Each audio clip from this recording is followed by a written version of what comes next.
Hey everyone, Pastor Nathan here. We're continuing on our Tuesday devotions, supplementing our Sunday morning Back to Basics, Firm Foundation sermon series Bible study.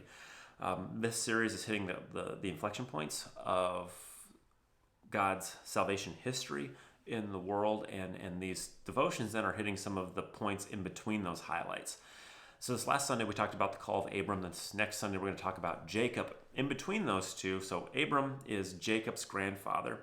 His son is Isaac. And there's an episode in Genesis chapter 22 that still has ramifications for us today, or at least, we also can relate to, if you will. In Genesis 22, God does this incredibly strange thing. At least, it looks strange to us. God had promised Abram and Sarah a child. Abram's 75, and then 25 years later, at 100, their firstborn child arrives. So Abraham and Sarah had been barren, childless. This had kind of been a concern of theirs as they were going forward. And God makes a promise, keeps that promise 25 years later, and boom, wow, God is taking care of what He has said He was going to do. Then a few years after this, God then says in Genesis 22, He asks Abram to be willing to sacrifice this child, as a test for Abram to see where Abram's trust was. Was it in the gift or was it in the giver still? Had Abram's eyes gotten taken off of God and put on to this little child? This incredible gift of God. Still, many thousands of years later, we also have this struggle too, where God gives good things. He gives talents and resources and abilities and gifts. He gives relationships and situations in life. There are those places where they're good. They are from Him, and it is easy for us to fix our eyes on those things rather than on the giver of those things. Like how many, we're going to be super focused on our relationships. We're going to be super focused on stewarding our house. We're going to be super focused on making sure we continue to accrue money. We're going to be super focused on making sure that we're doing great at our job.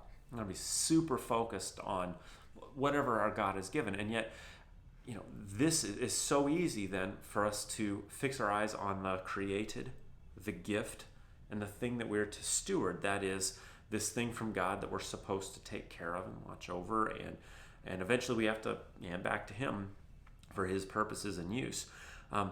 It is so easy for us to transfer our trust, our energy, and our focus onto the gift, onto the created, rather than on the giver of those things.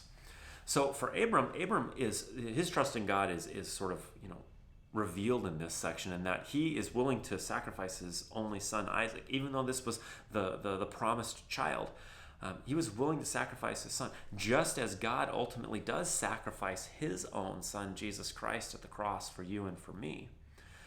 But for Abram then, the faith was that God was going to keep His promise regardless of what He'd asked Abram to do. And God does keep His promise. He sends an angel, keeps Abraham from sacrificing his firstborn, and provides a sacrifice in Isaac's place. For us then, if we will keep our eyes fixed on God, and if we will keep our eyes fixed on the Creator, the giver, the owner of the stuff we've been given, He will provide for us too in the midst of whatever He's asked us to do. So my question for you is this then.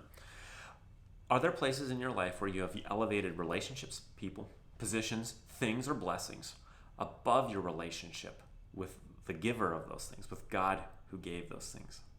And if so, if you did an inventory of what's been happening recently, how is God getting your attention and asking you to keep Him first above all other things? Anyhow, hope that's helpful for you, and that Genesis 22 has been an encouragement for you as you follow Jesus. Take care, and we'll talk again soon.